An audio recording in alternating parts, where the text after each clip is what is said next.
You are listening to 99.1 WQRT LP Indianapolis, and this is Create Here. Produced by artists and curators from Big Car Collaborative, Create Here is your place to listen to conversations with people making intriguing, innovative, and impactful things happen on the cultural front in Indianapolis, Indiana, and beyond. Find out more and access additional episodes at WQRT.org. Hello, and welcome to Create Here. My name is Shauta Marsh. I'm the CAMi director, Contemporary Art Museum of Indianapolis, curator as well. And I'm joined today by two of my favorite artists, Sylvia Thomas and Jessica Dunn, who collaborated on a piece in our Catherine B. Sutphin Media Gallery called Drafts. I'm going to give you a little bio background about both of them, and then we can start talking about this. So, specializing in animation, Jess Dunn treats illusion as both inspiration and medium. Their work explores the mechanics of motion, finding the magic in the gaps between frames where perception shifts.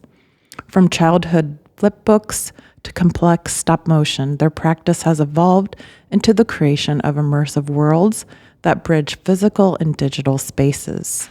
Through an experimental process, they often build custom circuits to distort visions via voltage manipulation, or conversely allow raw materials to speak for themselves.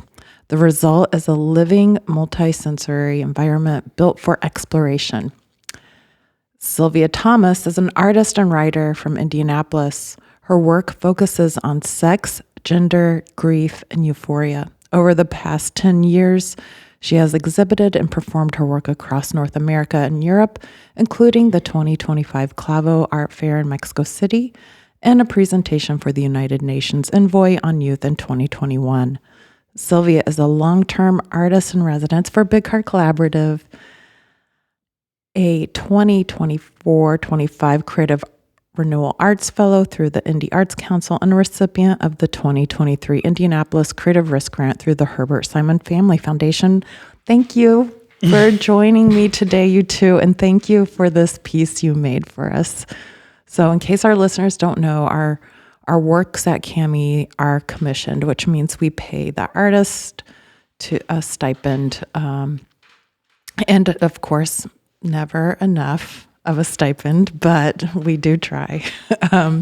So can you both tell me, Jess and Sylvia, about the piece, and then we'll talk a little bit about your work as individual artists. Yeah.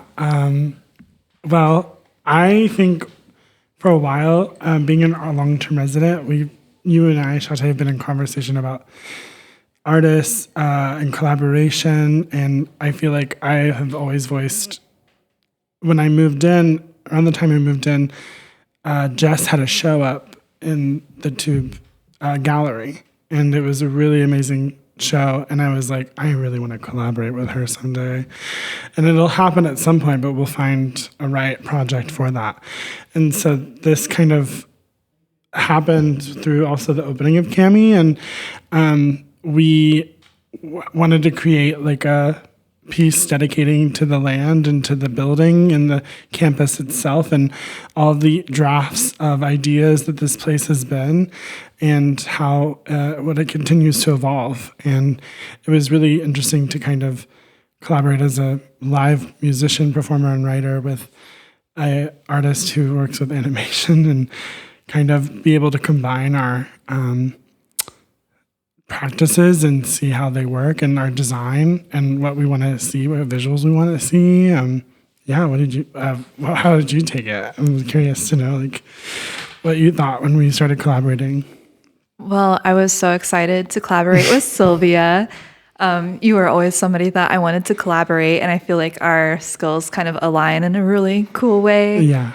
So we kind of interpreted Drafts as an experimental documentary. Mm-hmm. We start all the way back in time, the creation of time, indigenous acknowledgments, and then we go through every iteration of the campus and how it's grown and changed and evolved over the years, all the way up through now with the new Contemporary Art Museum of Indianapolis. So Yeah, we kind of took it literally, but also made it very abstract and explorative at the same time, which is really fun. And what I always try to go for with my works, not being so literal and in your face, but it is in a way, but to encourage the viewer to explore and want to learn more, seeing Richard Green, the Peanut King, the factory here, being like, what was that? And then maybe they look more into that and then see the history and how it impacted, the CAMi campus.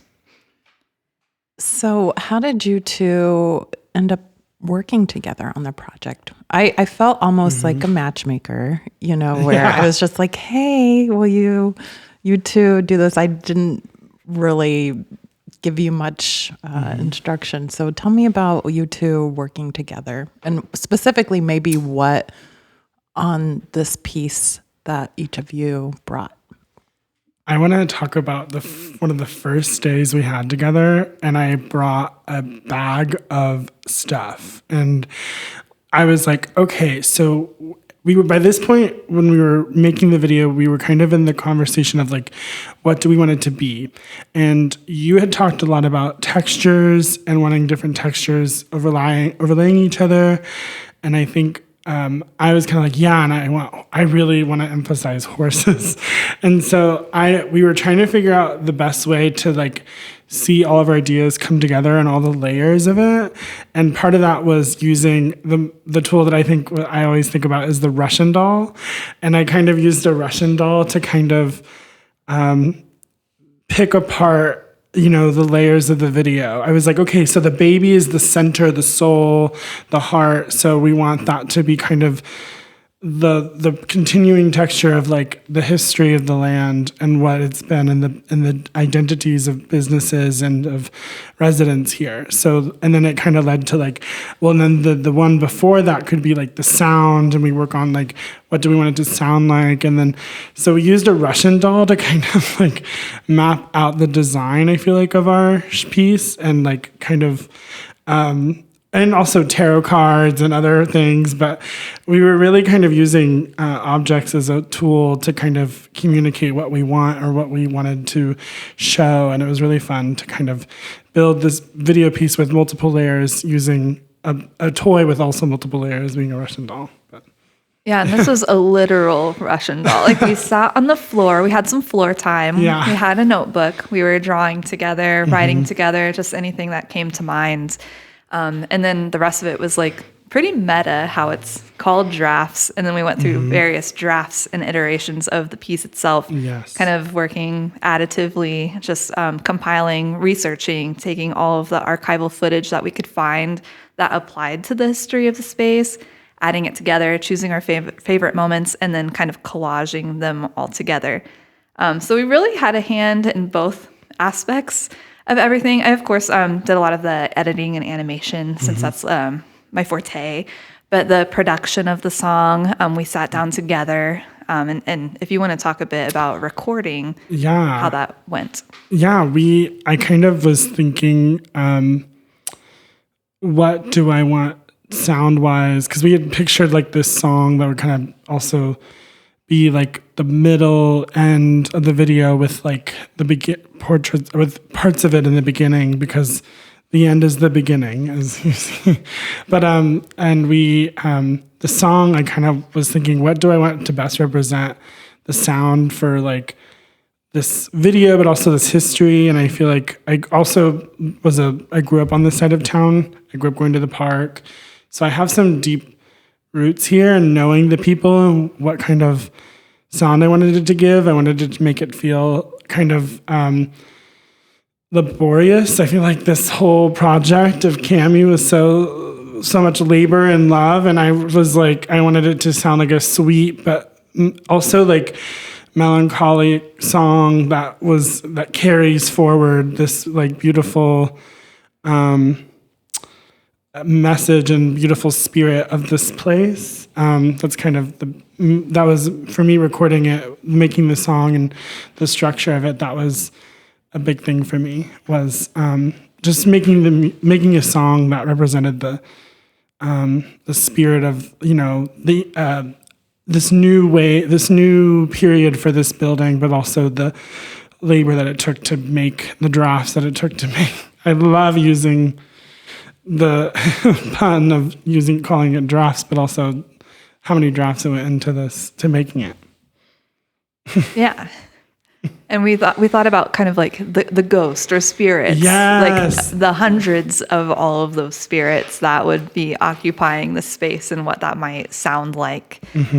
So Sylvia, together, but through Sylvia's process of layering loops, like live loops, we recorded the more structured elements, which you hear at the end of the piece. And then I took that recording, which is all Sylvia's voice, every single sound, and then I processed it through my modular system that I have, and abstracted it. So what you hear at the beginning sounds completely different. It's very abstract, which is a really fun way to collaborate and work together. It was. It's probably my favorite part is the beginning with our film. We colored on film strip, 35 millimeter film, and it's the earth, but it's also our voices, and it's very much like the birth of our collaboration too, and like us just talking about this space being here, and literally sound recordings of us in this space you hear in the background in the beginning, and I love the beginning and how my voice and your editing and modulation and play with music was so fun. So with the visuals a bit, let's describe. Do each of you want to describe maybe a piece of the video piece? We could start in order, if that makes sense. Sure. Yeah. Like at the beginning is the world and the earth and the time, and then we get into the nature of the planet, which talks about indigenous people that were here and that are still here, and then there's a lot of clips of green and of nature and of the creek, and all of these clips, by the way, were found. They're public domain archival footage. So, and a lot of those early clips that you see of nature were of Indiana specifically. Some are in Indianapolis. They're just like really old, family movies that I found and we edited together. Yeah. Yeah. And then it goes into, you see construction, you see like the building of like what a farm of a factory and a farm of sorts, to then lead into the Weber Milk Company, which was kind of the first major entity on the campus. There were many land purchases before also, but Weber Milk was kind of setting its roots here. And then we see cows, we see dairy processing. You see a side of a building with the dairy milk processing tubes kind of going through. And what's really funny is that I invited someone who lived on the street and worked in the building, who I know, and he saw the video, and we used public domain footage that we found and we pieced together. But he was even like, oh, yeah, there's the side of the building. Like, he was so convincing that even he thought it was someone who was raised here was like, oh, yeah, this is the building. Wow, how did you get all this footage? And so making it believable is so important, and the imaging of that. But anyways, Weber Milk, and then leading into the steel and the tube processing and all of the different Industrial Revolution machinery. Yeah, you see how history has changed, the industry that had been occupying the land, which is really interesting as well. Yeah, and then from there it goes into this, it kind of immediately goes into this, like it pops, which is literally because the popcorn, but Richard Green, the nut company, and there was a candy factory on the campus, and the same person who worked there gave me a tour, and then what's funny is in the basement of the wood shop is where they did cake decorating and where they did chocolate making classes, and so it's so fun to think about the building as a candy factory and Willy Wonka and opportunity. But it goes straight into that. And then there's beautiful images of candy and chocolate and taffy being pulled, sugar being pulled, kind of taking you to a place, in a time where that was local. And sometimes people get their candy and it's Hershey's and Reese's and it's, these corporations, but it's cool to think that there was a candy company here. There's something sweet left behind, and yeah. And then the next section, actually, when we first had our meeting about the concept that ended up being giraffes, Jim had that big tub full of old artifacts, papers, all kinds of goodies left from the tube processing company. So Yes. that day we sat down and we just photographed as many of them as we possibly could. And we love to see the texture of the paper, how the writing and text on the paper becomes literal texture, and then using that as the backdrop for then we bring in the symbol of the horse, which represents the labor, and also the fact that this was a barn where you can still see the posts where the horses were tied up and they would deliver the milk from Weber Milk. So that becomes a symbol through, and that was animated by me. Yes. And then Amazing. thank you.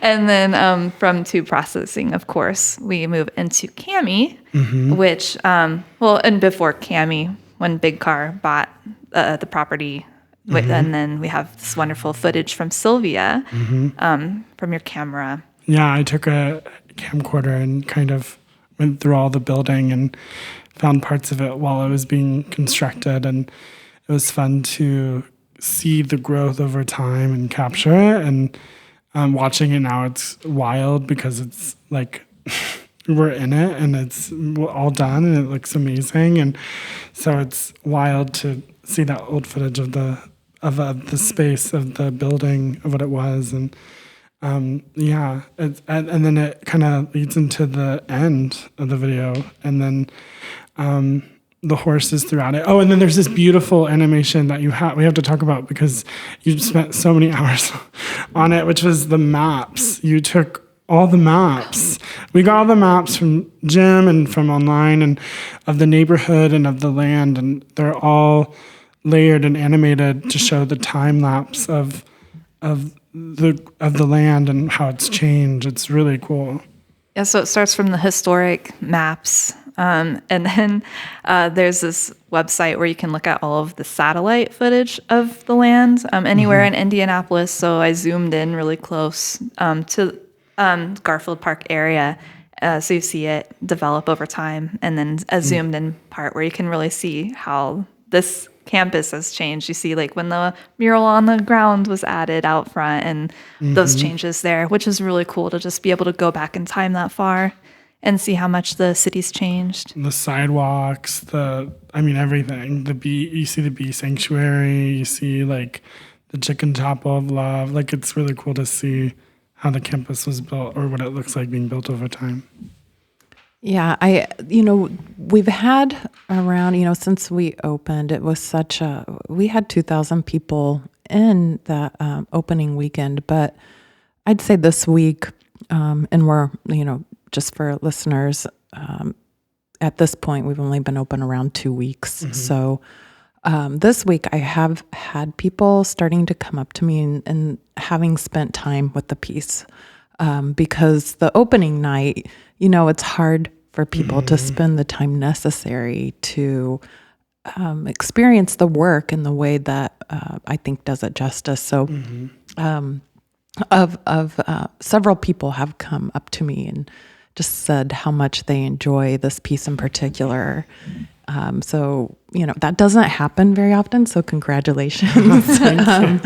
I don't always get such immediate feedback for artists on their work, if any at all at times. So, that people are wanting to say something and really, but that also gets me thinking more and more. I have been thinking about artists almost as time travelers, and I wondered how, and it could be you experience it similarly, you experience it differently, but how do you each experience time? Like, do you think of time as a linear thing?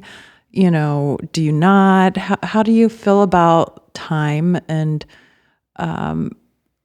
maybe also in relation to this work as well? That's a really good question. I've been kind of feeling like time is so big and heavy lately, and I feel like I've been able to find time within people. I've been able to, like, I think even I love when I was researching about the place more from neighbors, I was learning about a time from them and what they experienced and what they knew about the place of the time.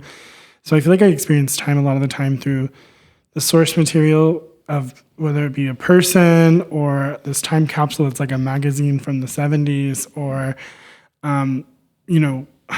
through the objects I find. I feel like that's how I am reminded of time. And I feel like time is like, as I always hear, I'm like, time just goes by so fast, and I think it does. And I'm kind of like, the only way I can hold on is by grabbing objects and thinking about, oh, when was this made and what was this for? And, or I know about this thing or my friends. And I've been thinking a lot about time in general, just from having like an intergenerational friend group right now I've been in. And like, we're all from ages 82 to 27 and years old. And so it's been fun to kind of think about the world in different perspectives and different times, and putting myself in those times in my writing or with the piece, for example. Even imagining what kind of industrial revolution would look like for this time, or what would it look like for the tube processing, like what kind of footage and what kind of audio. And Jess picked a lot of amazing pieces of audio that were found in those in the clips, and it was incredible, painting a picture and adding that texture of sound for telling time. And that's specifically directed at Jess, because I did not select any of the work for this. So just clarifying for our audience. Yes. Yeah, time is something that's always on my mind. I'm a deeply nostalgic person, and I've journaled ever since I was a child. I don't know. I often revisit my childhood, and thinking about this piece specifically, it was like I was revisiting the whole history of time and America. And it makes me kind of emotional, even just thinking about how much this land has changed just in the past couple hundred years since, the beginning of Indianapolis. Time pretty much influences everything I do, especially as somebody that works in time-based media. So between memory and the concept of time itself, I'm always thinking about it. And I like to think about it as cyclical. It's something that I think about a lot. And all of my works too, I like to make it where it's like a full loop, which this piece does. I was thinking about Sylvia's loops. So I'm always thinking of everything as like a full loop kind of scenario. And then like spiritually, sometimes when I get deja vu or something like this, I'm like, am I reliving the same life like again and again and again? I don't know. It's just something that I think about, and I feel like it does kind of end up influencing our piece a little bit too. Yeah. There's another thing with time that I thought about was just, my background before declaring I was an artist or finding out I'm an artist was my study and my trade and my practice was my degree was in history. So, which a lot of people think is time or knowing times and capturing times, but a lot of it's really arguing the time, like what happened, and trying to argue what happened. And I think something I'm really proud about the piece is that when calling it exploratory or an experimental documentary, it's something that captures the feelings of different times and through visuals and sound, and it's telling a story without arguing too much. It feels so kind of unbiased. It feels more just a display of what has happened here, and so I feel like that's something I'm coming across now in my thoughts about time in this piece. Also, I was thinking about how you two, in terms of your art practice, Jess, you have many collaborators, usually in some form.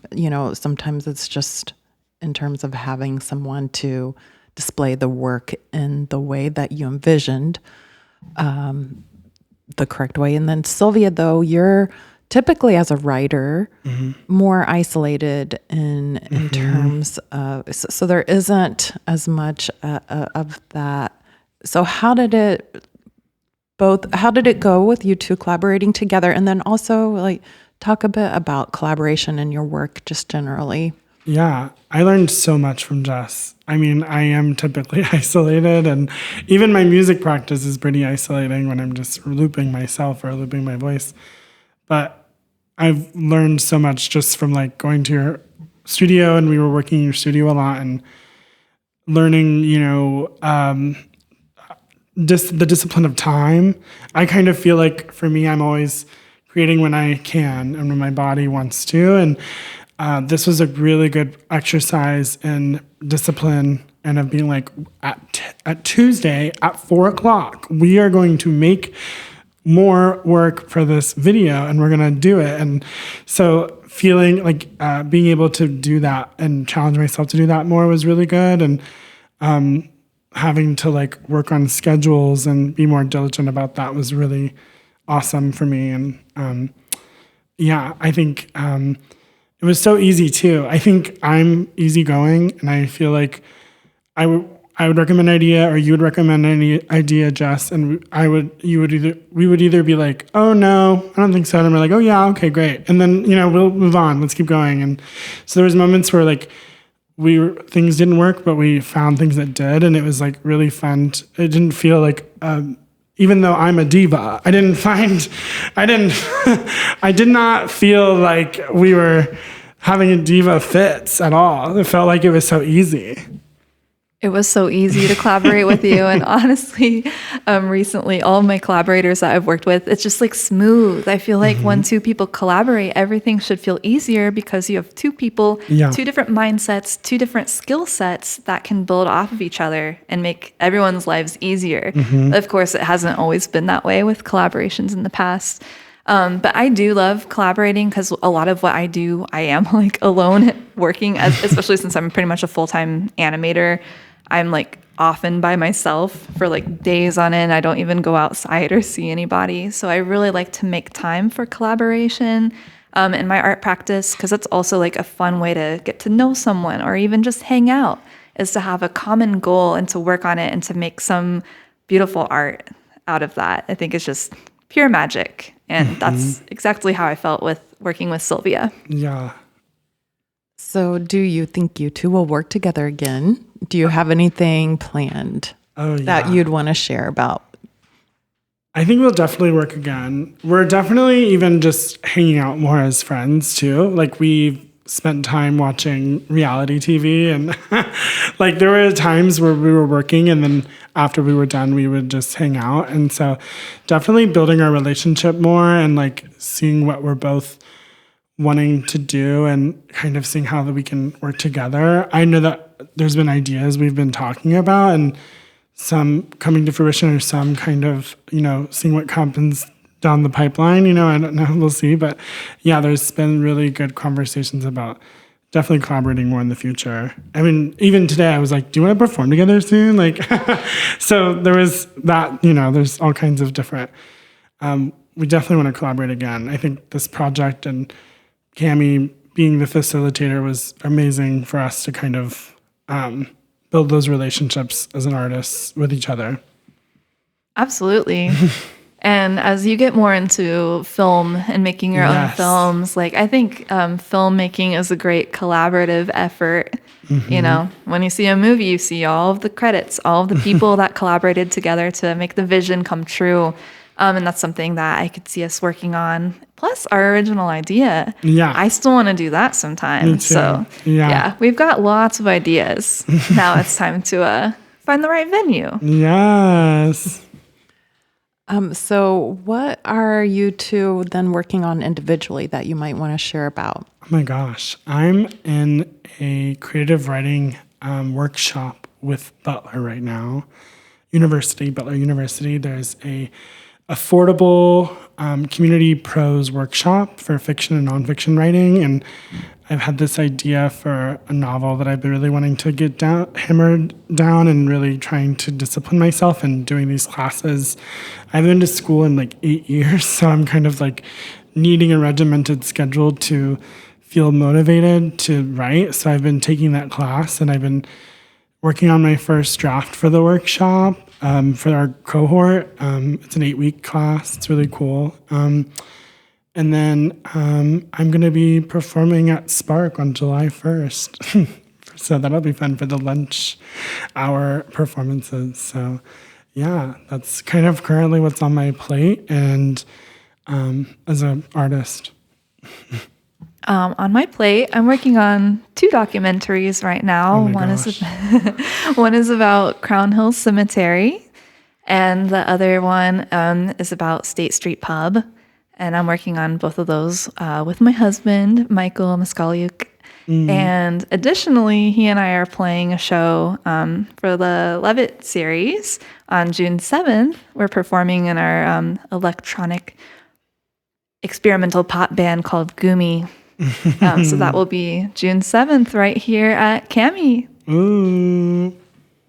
Is there anything, are there any books, films, anything you want to share with the art or music, that you'd want to share with the audience? Oh my gosh. Oh man. That's influencing you heavy right now or on your mind?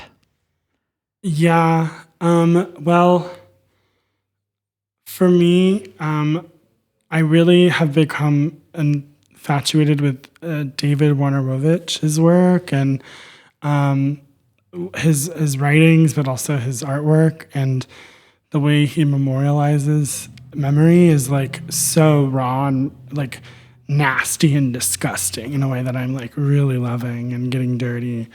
And also, I came across this like, this could be cut if it needs to, but this collection of gay porn magazines that I've been really just taking in the way that we were as humans imagining desire, imagining human sexuality. It's so fascinating. They're from the 70s and 80s. And the content, that it's not just, today it's a lot of visuals, but in these magazines, it's a lot of writing. It's a lot of really beautiful, interesting writing that got probably thrown away once someone was done with the magazine. And so I'm really interested in the writing in those. I've been and just taking it in and helping me as a writer. I recently saw a documentary called Andre is an Idiot. I don't know if either of you have seen that, but it kind of like punched me in the face. It's funny at first, though, whenever I see a movie in the theater, I try to give myself no spoilers. So often I don't even watch trailers. I like to be completely surprised, so I don't even know what it's about, so I didn't.